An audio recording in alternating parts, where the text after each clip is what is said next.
we are live.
Hello, everyone.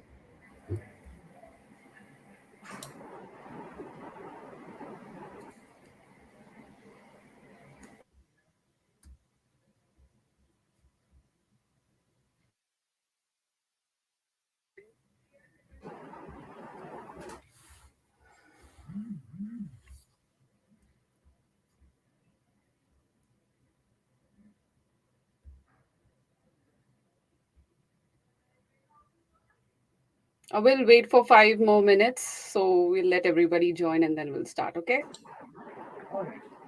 Good evening, Avi.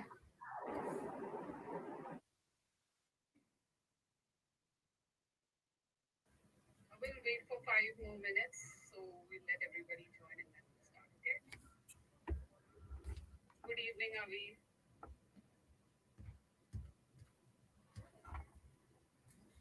Good evening, Vishesh.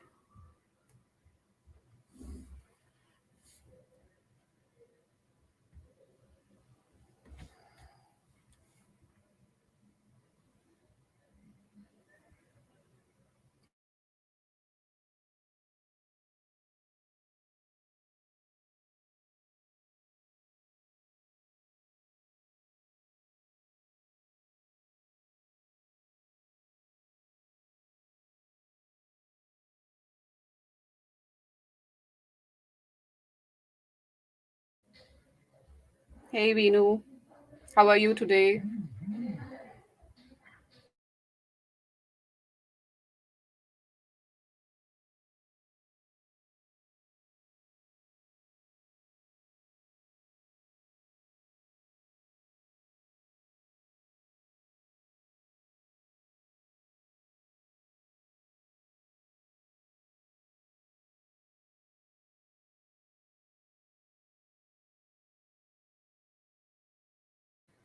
Guys, we'll wait for 5 more minutes so that everybody joins in and then we'll start the session.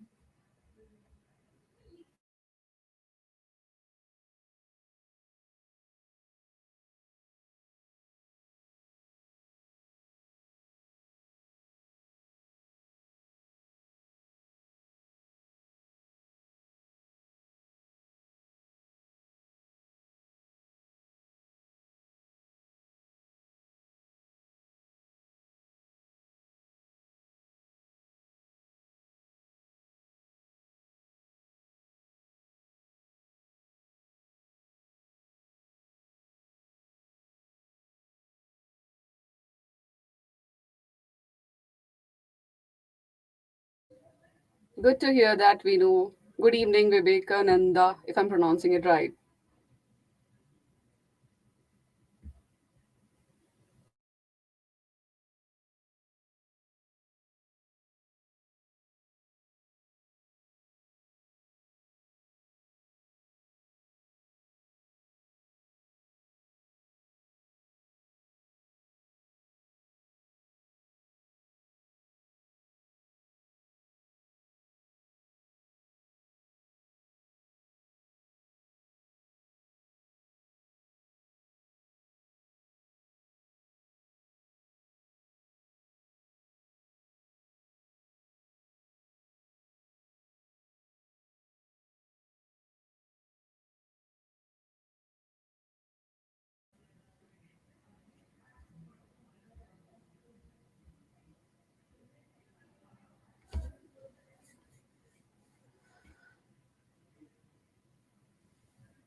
Good evening, Siva Krishna.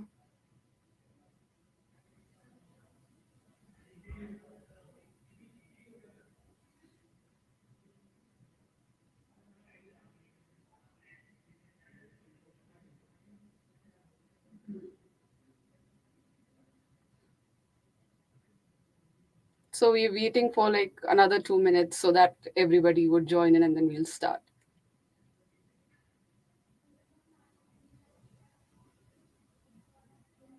Till that time, you can tell me where are you joining from? What location are you joining from? And how are you doing today? Hi, good evening, Arwa, and good evening, Dr. Nivedita, and everybody who has joined and still pouring in. So I'm Dr. Prachi. I'm professor at Full School of Management, and I've joined it from Delhi. Looking forward to this interaction today. Yeah, yeah. Same here.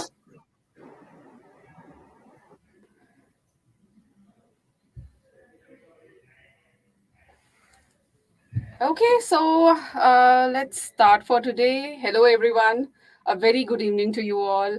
Thank you for joining in. The topic for today's discussion is core competencies in the hiring process. Hi, I am Arva Bombewala. I am the founder and CEO of Word Digital. We run a digital marketing consultancy, a B2B digital marketing consultancy. I have been associated with Nine Links for the digital marketing efforts. I'm joining here from Pune. Say a hi in the chat box and let me know which locations have you joined from. Would love to know.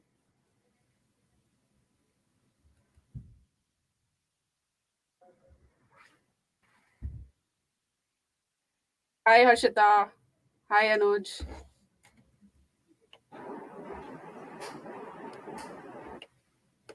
So here with us today are Dr. Prachi Bhatt, a professor at Ford School of Management, and Dr. Nivedita Srivastava, the founder of Nine Links, a leading psychometric assessment company. I would like to take them some time and introduce themselves.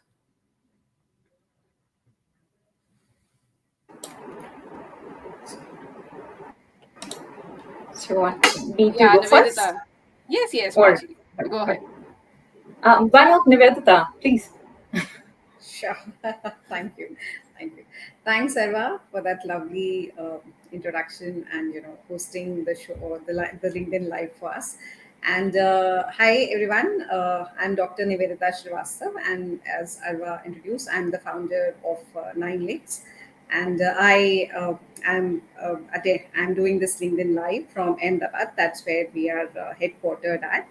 And yes, over to you, Dr. Prachi. So, more about Nine Links as we speak, and more about Prachi as we speak. Sure. Yeah, so very briefly, I'm a professor in the area of OBHR at Ford School of Management, New Delhi. And I have been working in this particular area domain on competency mapping, competency based management practices for quite some time now. Both in terms of research and bits of consulting as well. And yeah, we'll talk about more about competency as we go ahead in this particular session, I think. Sure. Definitely. Yeah, I would love to hear you guys. Guys, we'll take all the question answers at the end of the session. So I'll let Nivedita and Prachi take over the stage and start the conversation around.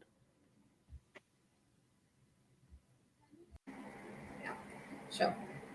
Thank you, Arva, for that. And I'm sure this is going to be a very insightful and a very deep dive into this whole concept of competency, based discovering competency-based assessments and the relevance in the current times when one researcher connects with another researcher.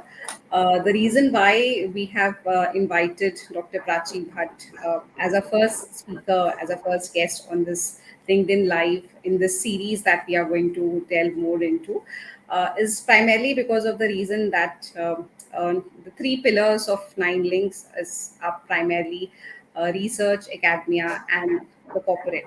So that's where the linkage between these three sectors come in, and we could not think of anybody else other than Professor Prachi Bhatt as one of the speakers coming in with a blend or a correct blend of research and academia with her in this space. So yeah, so we are happy to have Prachi out here. And yes, I think if Prachi, if you're ready for this round of interaction that we have, it would be more of an interaction based, we would have certain basic, and certain specific questions. And yes, of course, as Arva just mentioned, that the questions from the viewers, we will take them at the end of the after our discussion that we have, the interaction that we have out here, right? So, starting from basics, Prachi, one question that comes to my mind, and I'm sure many of our guests would also have this on their minds, that skills and competencies are often used interchangeably, right? So, is that in a way correct? Can they be used interchangeably, or you think there's a thin line that divides the two concepts? What is your opinion on that? Let's maybe just start from that. Yeah, very good question to start with. And so, yeah, when we talk about skills and competency, you rightly put that generally used synonymously many a times, so that both are same. So let me start with the element which makes these two more similar. However, they are different in more than one ways. But that similarity, why people draw the similarity in both of these terms, skills and competencies, essentially, these both skill and competency are acquired ability to by an individual to do a particular job, a task, right? And this are acquired, could be acquired through training or experience of a person. So that is in terms of acquiring these abilities by an individual. They're kind of, if we say, are similar. However, these two are very different conceptually as well as operationally, because this understanding of what skills are and what competencies impact the way they are used. So this is a very, that's why I said it's a very important question to understand the difference between the two. So when we talk about skills, these are more learned abilities by a person to do a job successfully, if I could put it this way, right? So it's an acquired ability by a person through experience, through training. However, competency is not just skills. It's also about the knowledge a person has and the kind of behaviors that the skill get translated into. So, if I rephrase myself, I would say that competency is a combination of knowledge, skills, yeah, and abilities. And there is another other factor that come into picture. But as of now, so just to identify, to understand the difference between the two, so this is competency is a superset which encompasses skill as one of its elements. So that is what it is. And another way how it could be understood as these two are different is skills are more like what part of it, like what am I supposed to do, what is exactly am I supposed to do for to be successful in this particular job. But competencies also talk about inclusive of what, it also talks about how, right? So it is inclusive of both what and how, that completes the whole performance. And that's why we say that skill is to do a job successfully. However, somebody who's competent would, it would mean that somebody who's competent is how a person can be or is competent to be successful in a job rather than doing a job successfully, if you know what I mean. It's clear, right? So doing a job successfully and being successful in a job. So that kind of differentiates what skill and competencies are. Sure. Uh, yeah. Yeah, I think it's similar to what, how efficiency and effectiveness could also be looked at. So I guess if I'm not wrong, it could be looked at similarly in the similar pattern, right? How Hmm. thin the differences between efficiency and effectiveness, right? How you do a job efficiently and how you do it effectively, right? Okay, Effectively. great. I think very wonderfully put and very aptly put. I think the most in the most crisp fashion that anybody could have. I'm sure on that. Right. Moving on, Prachi, the next question that I had was that While it's been a few decades that the HR, or maybe a couple of more, maybe, but yes, the industry has evolved with their HR practices, right? So when we say that, has how has the scenario of assessments progressed in the Indian industries? A lot of these concepts have been adapted by the Western world, right? I think we are still in a stage of evolving and adapting to these processes, the HR processes, which are well established in the Western world, right? So, you think it is particularly relevant for a particular sector to talk about competencies and skills, or does it apply to all the sectors? How do you think? Is there any specific sector that you define that, okay, competency based assessments are more relevant to a particular sector vis-a-vis other sectors? Do you think so, or how do you think so? What do you say? Yeah.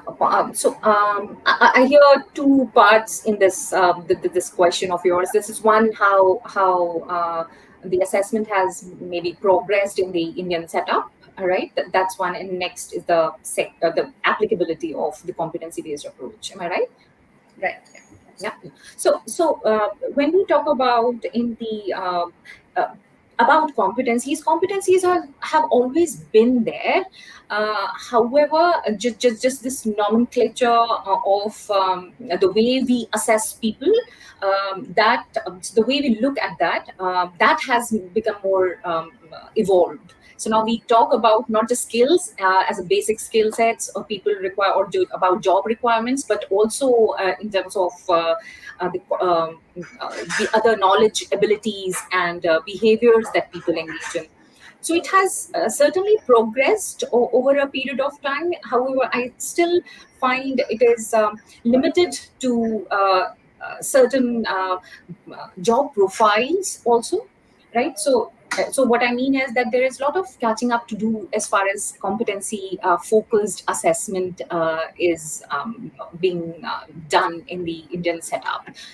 It is also has like we there are multiple factors that come into picture in terms of the infrastructure, in the time, effort, money that an organization invests in this particular approach of assessment, because it is very impactful certainly, but it requires a lot of background work as well in order to become more effective. And that is where what I found is, this is my experience in terms of some of the companies who have reached out to um, um, implement some element of competency based HR practices.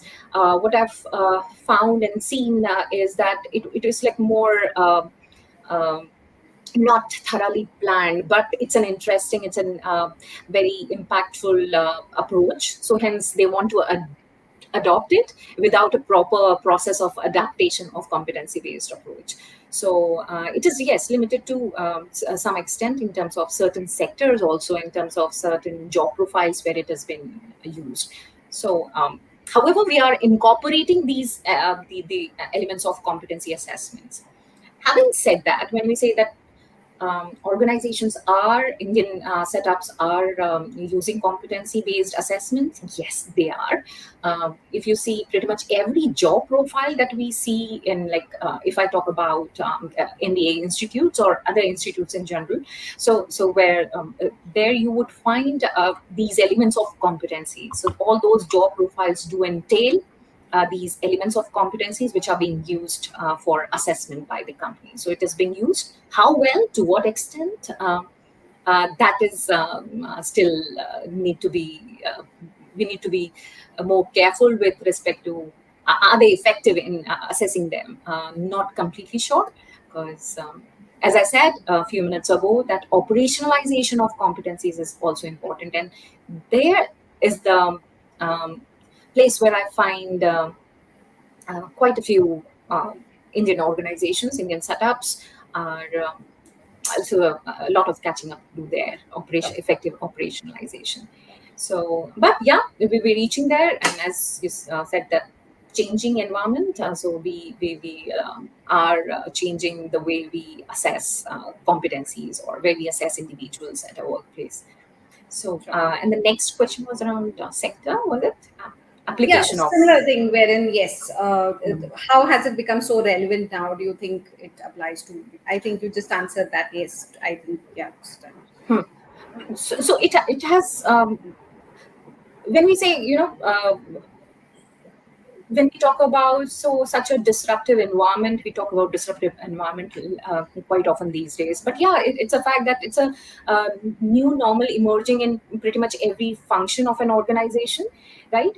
And we need to recalibrate the way we approach assessment of people, or before even assessment of people or using assessment techniques for certain purpose. It's also important that have we identified the right expectations given the disruptive environment. And here is where I think competencies play a very stable role. So things around in the organizations are changing to a great extent. The degree and the magnitude would vary, and the scope would vary too, the change with which we are changing.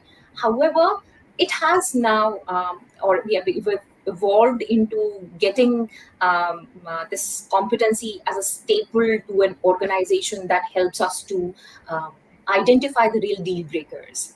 Sure. And so, what I'm trying to say is also that if the change is changing, so should change the parameters which we use to assess people. But if those parameters change very often, so what next? So here is again competencies play a very important role. That you look for those real deal breakers, which irrespective of the changing environment, we are looking for those deal breakers, and we assess people using those deal breakers. So yeah, so that's why changing expectations, um, and with the changing expectations, we need to also to recalibrate the way we assess or use assessment tools and techniques. Okay. Sure. And also, taking it forward from here, Prachi. So while so now that we have spoken quite a quite a lot in terms of what competency-based assessments are, right? Or rather, what competencies are, right?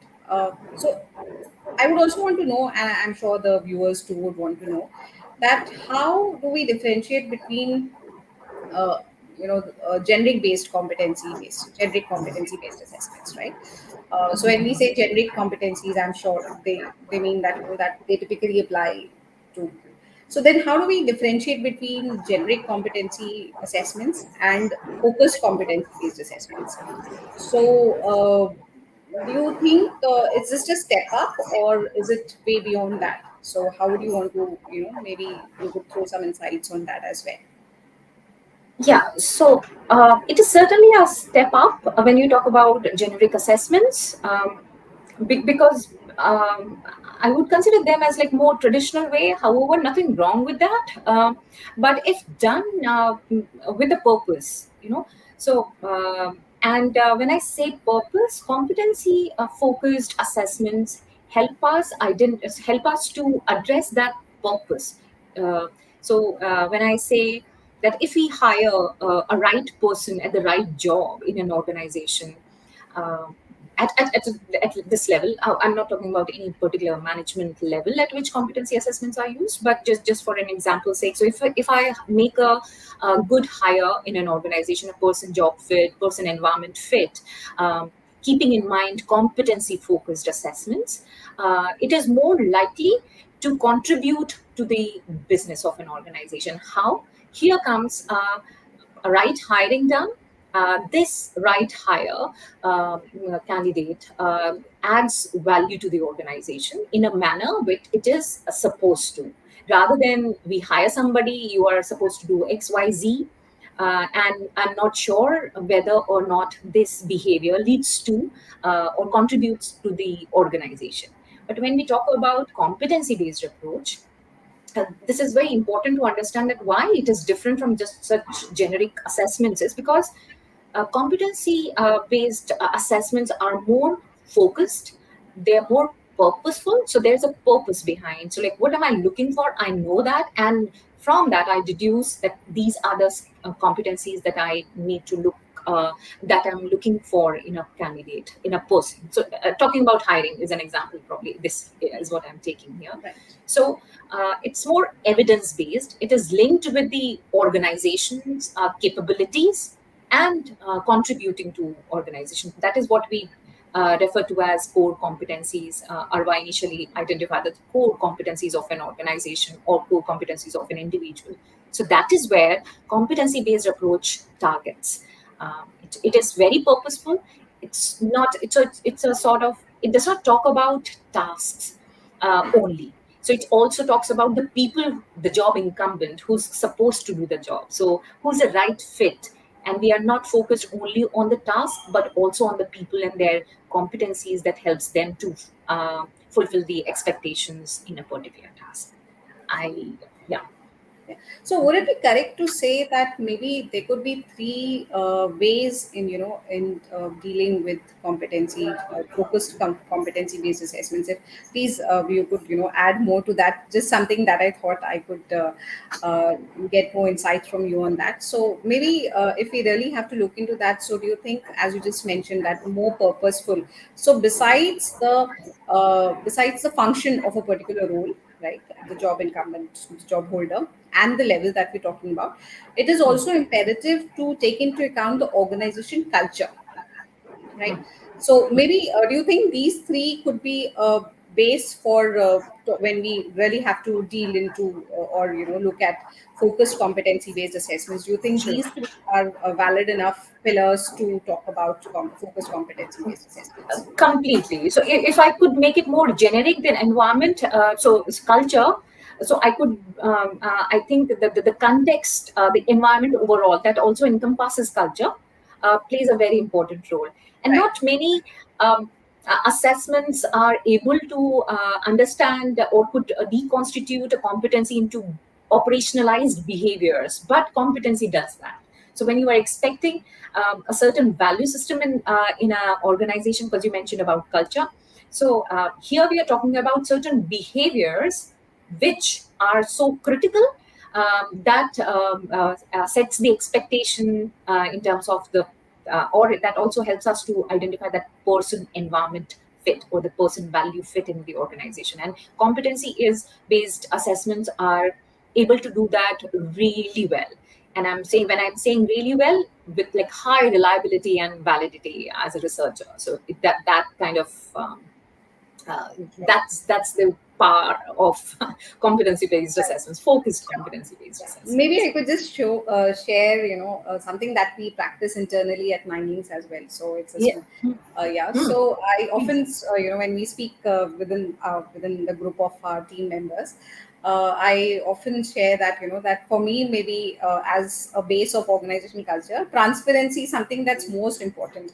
So while many of us work remotely, right, we don't get to see each other for months altogether, but we are so well connected to each other that that I think just being in touch with each other, that okay, even if you're stepping out of office, maybe I'm and since the team members are transparent to each other, so we are pretty confident that yes, work doesn't suffer even if you're in a different location altogether.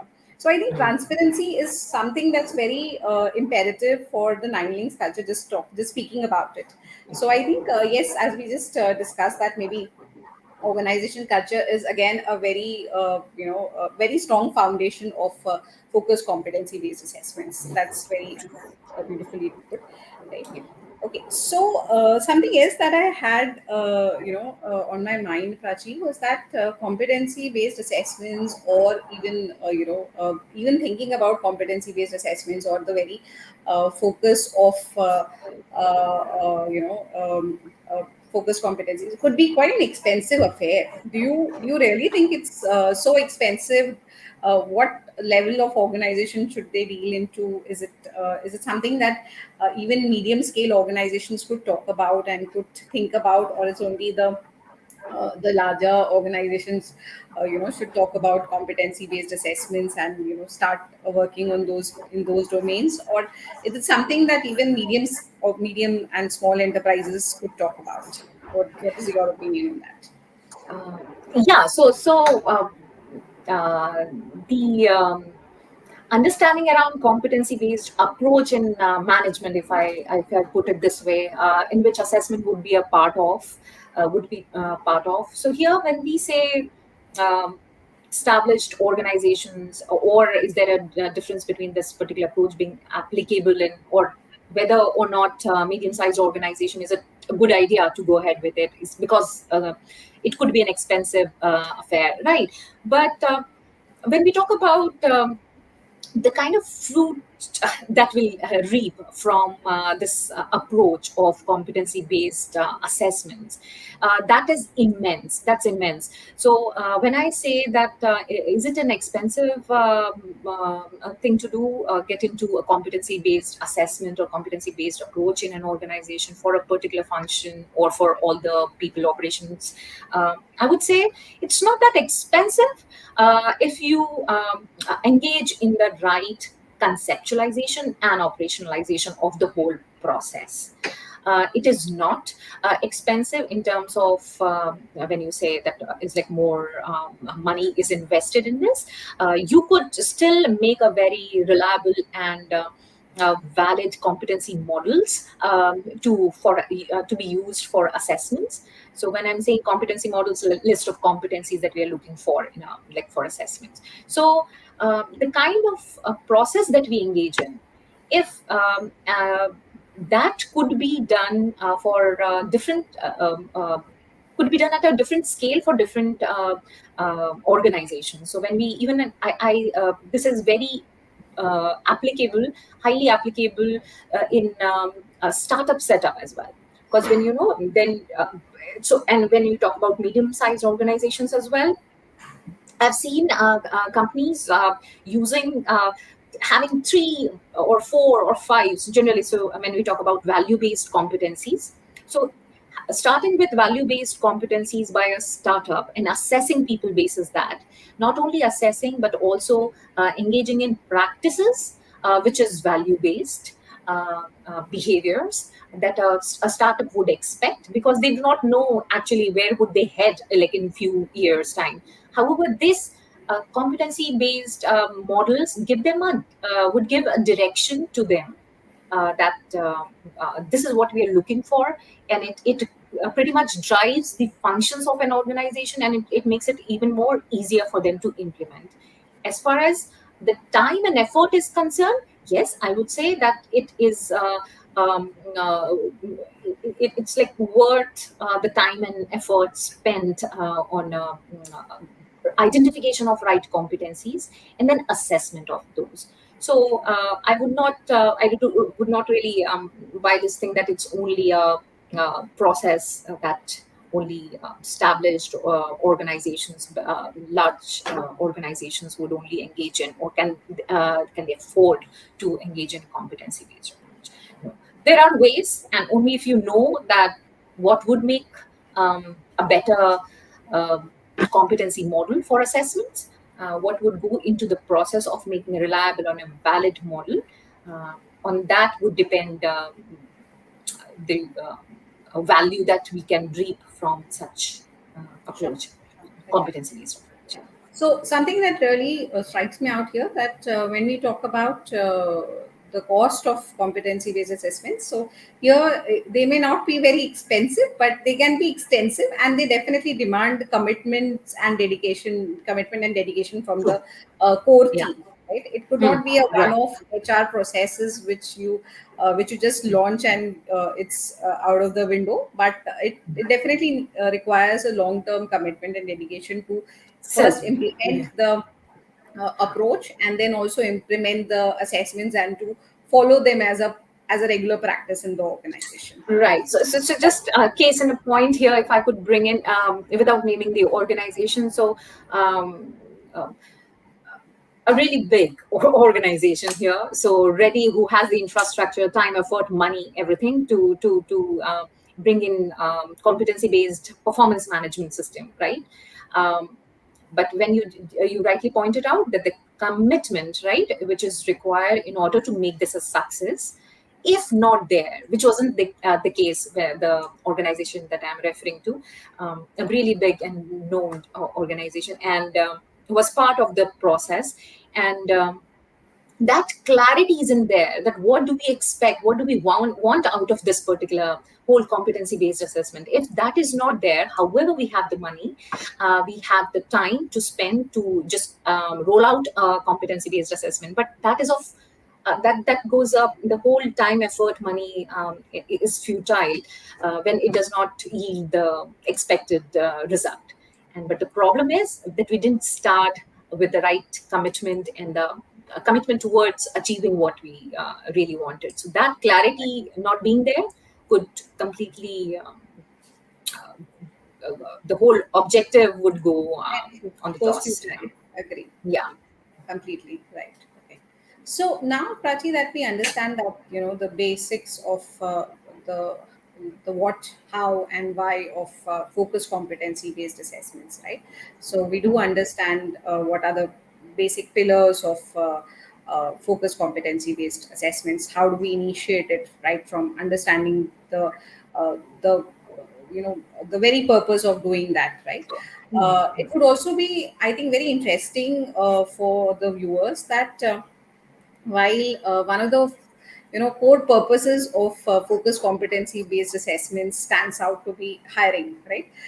We generally talk about it in that perspective, because when, let's say, if it's a green field assignment, or it's a it's a brown field, or as you just mentioned, that startups talking about value based value systems in the organization, right?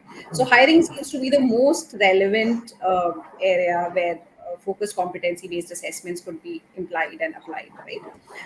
Do you think there are other avenues as well where focused competency based approaches and assessments, when adopted by an organization, these could again step up the HR processes of in an organization? Is there anywhere else where it could be more relevant, and or equally relevant for that matter?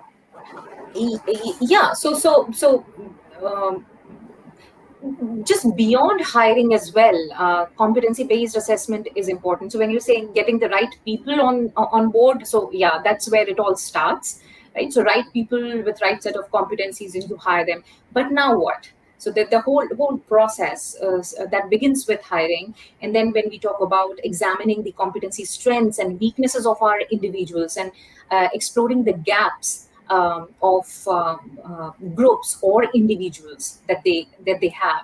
So identification of those gaps in terms of competencies need to be filled. So here comes our learning and development comes into picture. That again has its underpinning. It's basically coming from the competency gaps that we identify. So that training need identification, learning need identification is competency based. Just the way we hire, so we have our set of expectations in terms of degree of competency, and the kind and that focused competency that we are the where competencies we want our people to excel in.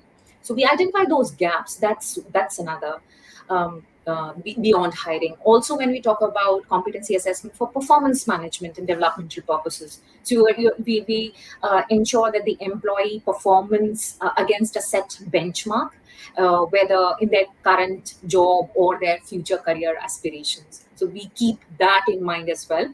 So these assessments are also very useful for performance management.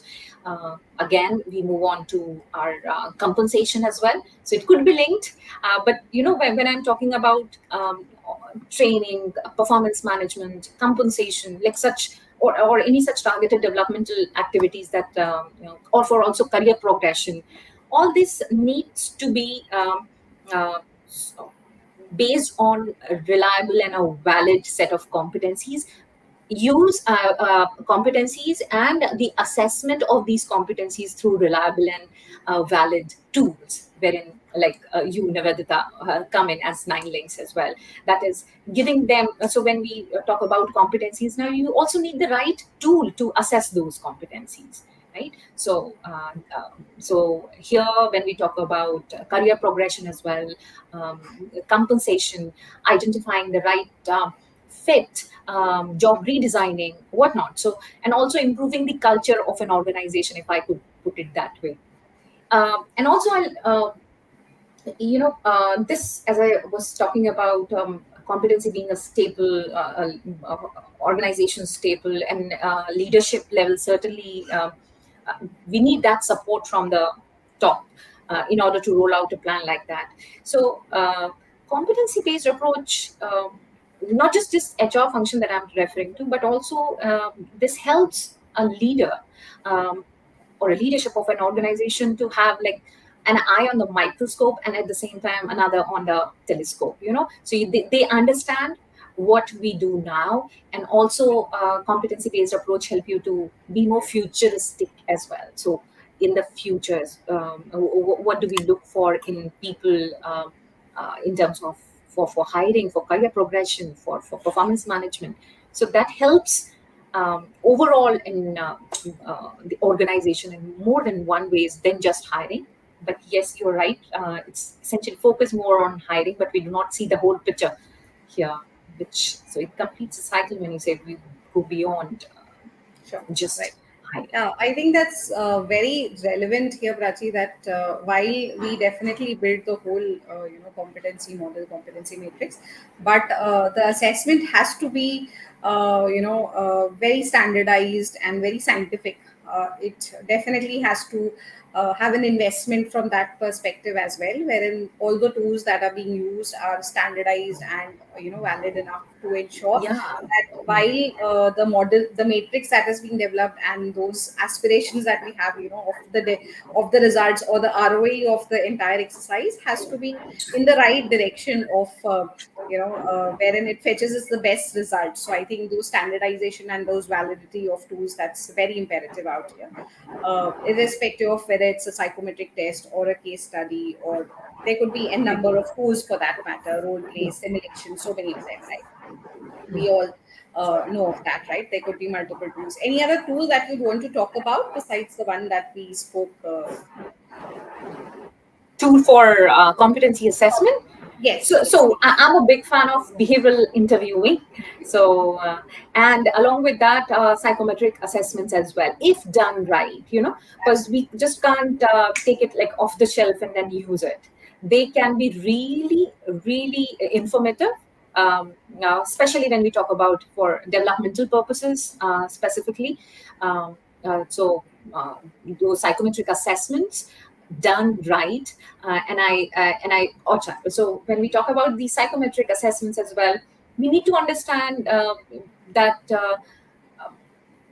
the customization of those tests, or if not customized, then we need to so that is something that makes it the psychometric test more reliable and valid, is you make your own tests, or like firms like again Nine Links would come in here when they help organizations to assess what exactly the expectation is, and then designing tools and items around that. So that kind of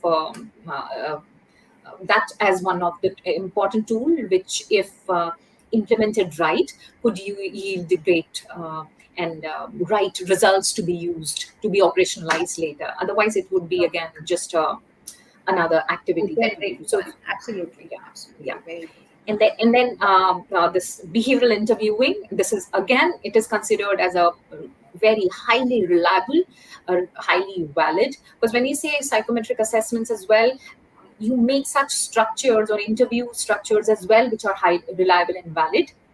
They're also tool to assess competencies, right? So they could also be made more reliable and valid, set of interview questions that you ask. So it's just not just interview questions, it's a behavioral interviewing, and heavily used across the world, especially if I could say mentioned at a leadership level, certainly. So now imagine if competency-based assessment is done at leadership level across companies, and when I say behavioral interviewing around like all 500 Fortune 500 companies today, they use this competency-based assessment tool, behavioral interviewing.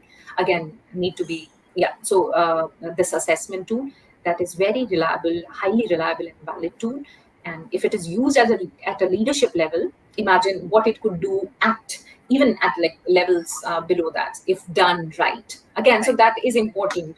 And when I'm saying when done right, not everybody is an expert in everything. So here Nivedita, you come in wherein as an expert and help organizations to assess what is expected and appropriately you customize those tools Sure. assessments for. So Right. yeah, so these two would be. Sure. Okay. Okay. So I think one more I question that yeah. So, I know I had a question because I was talking about nine links to you. So, also as a practitioner at nine links in terms of practitioners of psychometric assessment, right? Uh, do you think it is competency focused assessment is limited to managerial level? Because I did mention about leadership level, but do you think what has been your experience or so limited to? Uh, yeah, so that's something that really drives Nine Links for that matter, just talking about it. So while yes, competency seems like like a buzzword, and of course with a lot of frills associated with it, and of course when we talk about assessments again. So I personally, as in again, I and when I say Nine Links as an organization as well, we believe that competency based assessments cannot be just limited to a particular level, right? Especially when in certain sectors where the organization pyramid is in such a setup that 70% of the roles are in the lower rung roles, right? So when then how can an organization forget those lower rung roles which kind of composite and make up 70% of the organization? So we can't just be talking about 30% of those of that level, which is just managers and the leadership level, which is any which way is quite trained, experienced. So while I'm not definitely saying that it's not relevant, it is definitely relevant because they are the ones who are going to manage the organization or run the organization. So they are definitely the foundation of the organization. But yes, talking about those lower end, lower rung 70%, I think competency based assessments or competency based approaches for various roles becomes very relevant out there as well. So of course, we are at that level. We are not talking about competencies such as strategic orientation or business acumen, but much lesser, maybe customer orientation for a dealership, for a sales based role, for a person who's front ending a frontline sales role, or even maybe negotiation skills for a frontline sales guy, or yes, again, coming back to somebody who's working in the BPO segment for that matter, call center agent, right? So customer orientation or even stress management becomes a very critical competency out there. So why not even talk about those competencies, which is what I think also manages the entire structure of the organization, and it does Hmm. not deviate from just focusing on those top line leadership level or managers. So I think it has to be across the organization and just not be focused on the uh, let's say the creamy layers of the pyramid, right? So yeah, so not the tip of the organization but deep down into the organization. So that's what I personally believe, again, as a researcher and a practitioner. So I think that's where the cycle comes to closure. So yeah. Closure. Sure. Yeah. So So yeah, yeah. true. So one more question, Prachi, since you again come in with that experience of research and academia, and I'm sure you deal with a lot of students as well. Something that we also thought that should be discussing, that in the current times, right? Of course, the times have changed, especially post pandemic. So yeah, so now when recruiters come in, right? What do you think are the top 5 or 7 competencies that recruiters really look at when they are hiring fresh graduates, or maybe MBA grads or freshers for that matter? What do you think? Oh, that's again a very interesting question, and I am still working on a sort of project is underway as far as these competencies are concerned. But we've got a few first round of set of competencies, actually second round of competencies that we. Along with my colleague, worked on, which is competencies that recruiters are looking for in a fresh MBA graduate, right? So yeah, so uh, see, there are few critical but basic competencies as well, and I'll talk about few. something that has emerged in this particular research of ours. So it's like one, when you talk about domain knowledge, that is certainly expected from an MBA graduate. So that is a competency required. Then it's collaboration and teamwork. That again kind of looks like all right, but it is making a lot of so recruiters are looking for that set of competencies. Here what I mean is also something behaviors associated with manage working in the teams and all, right? Because we tend to work in silos a lot sometimes. And third, which is again basic, however critical, is communication. So this has again emerged to be one of the very important competency that recruiters are looking for. And mind you, we are here talking about MBA graduates, but communication is one such skill, which is again, so again, top uh, companies who are into completely research and all, so they've also identified communication as a very important deal breaker for even at a leadership level. So this also applies here. Another very important thing, keeping in mind this the changing context that you were referring to, is what we found is being future fluent. So that future fluent would mean something who's agile. So adaptability, that is what they look for in a potential candidate. Also resilience. So we were thinking resilience did emerge probably after COVID, but no. But as a fresh MBA graduate, after these interviews that we conducted, resilience and adaptability did emerge, which we nomenclature as being more future fluent, being more futuristic as well. And critical thinking has also emerged as an important competence in the emerging, like, the potential candidates just out of MBA or the management institutes or the institutes. So yeah, this is what I hear. Other than that, there are a few more in terms of something around integrity, things like that. So that's also has emerged as. But yeah, we're still, the work is still under process, but these do emerge as very emergent, evident clusters of competencies. Sure. Yeah, right. So, Do you think empathy also has gained momentum, or because we often get feedback from the organizations with whom we work, ah, right? mm, That they typically look for empathy, especially when we're talking about roles which are very customer centric, oh, mm, across levels. So I think ah. what is your opinion on that? Is empathy Yes. something that has picked up momentum? Yeah, so this is a competency theme that emerged both as part of collaboration. It did emerge there, and at the same time, it emerged in adaptability. So Hmm. you, as one of the cluster, we naming it as adaptability and like being more resilient. But empathy did emerge as one of the sub competency. However, as I said, so the next third round is also there. So it could emerge as a very basic, like a deal breaker. So you need to have that in order to capitalize other set of skill sets. So you don't have empathy, probably you will not be able to capitalize collaborative efforts.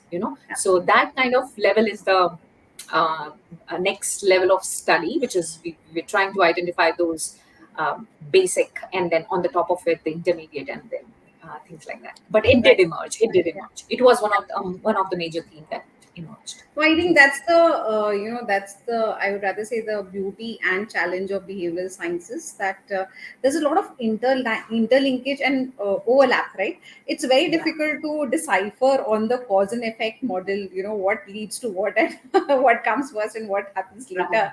So I think Right. that's one. I would Hmm. rather say one beautiful aspect of behavioral sciences, as well as one challenging aspect, as well as researchers that we can Truly. speak about, right? Okay, So so this is one question that I often get in my executive development programs as well. That if everything is important, then like what do we assess, right? So if empathy is important, if this is important, like you have a list. But that is where again I just like to bring this and the importance of competency is that you're talking about the real deal breakers. If your job requires empathy, then be it. So that becomes your 5 deal breakers. You are looking for, you need to assess that. So that makes their job easy. So here we as a researcher, we think that there are multiple aspects to something leading to performance, but organizations also need to identify the real deal breakers, so because deal breakers cannot be 10, deal breakers would be like 5 competency. It could be completely assessed through psychometric assessment, or when you talk about integrity, so you need such psychometric assessments. How do you do that? Some value based assessment as well, and things like that. So we need to identify those deal breakers which would make uh, the whole job and effort more impactful for the both individuals in the organization and the organization as well. So I think yes, that's what again I think your suggestions and your your whole uh, I would rather say the elaboration of competency based assessments definitely goes in tandem with what we are doing in terms of being very focused towards the clients that we work with, very focused competency based assessments, right? So definitely not something that we compromise on when we talk about standardized assessments as well. So yes, and of course for our viewers, if you would want to try us out and have a sneak peek into our into our demo tests as well, we'll be happy. Arva could share a link to the free demo test as well, the inquiry form, and we'll be happy to share a free demo test link with you for further for your further insights. So we would be happy with that.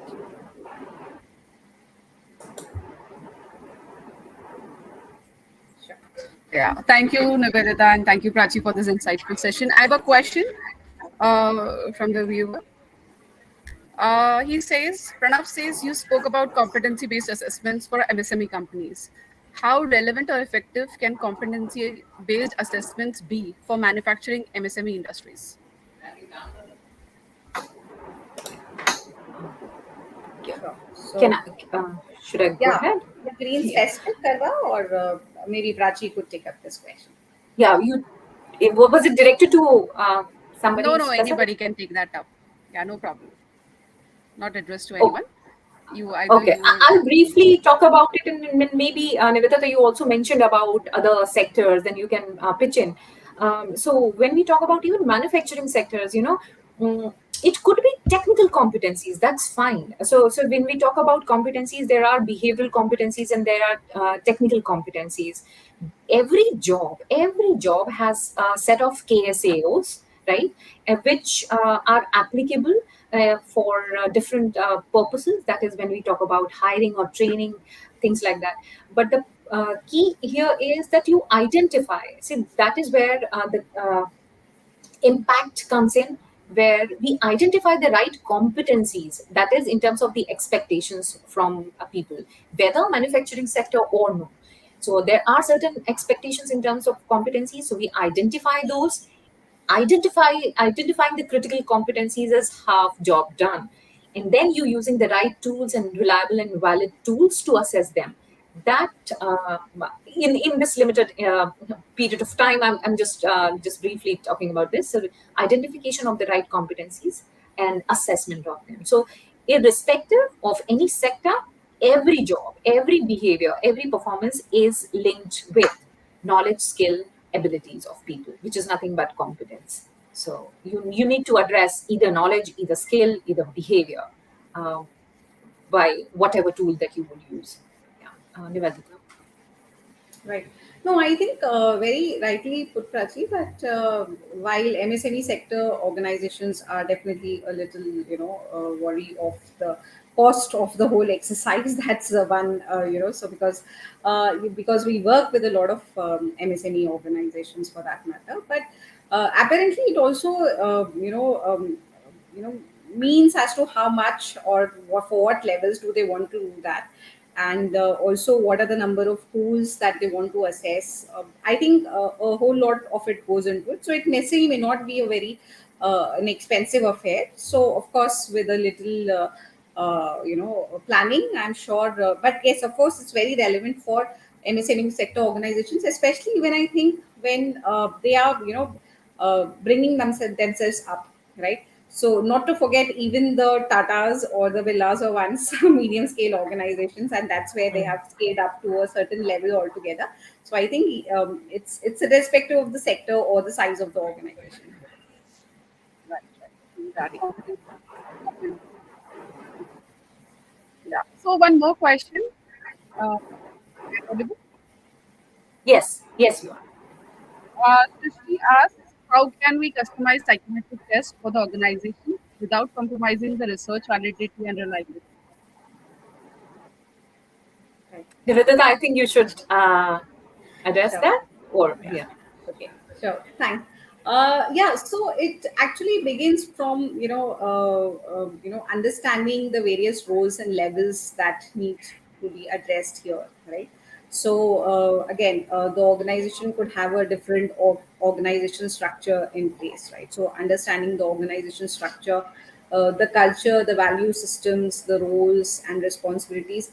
Of course, when we talk about it, it feels like a very extensive process. But once the process is in place, then yes, once we are very true, very sure that this is what and this is how we want to assess it, using fairly standardized, reliable tools which are readily available. And of course, India again is out there. Well, of course, there are many tests that have been well established by the Western world. But yes, now maybe in the last a decade or so, again, India is out there. Which are like uh, tests developed by Indian researchers and professionals, right?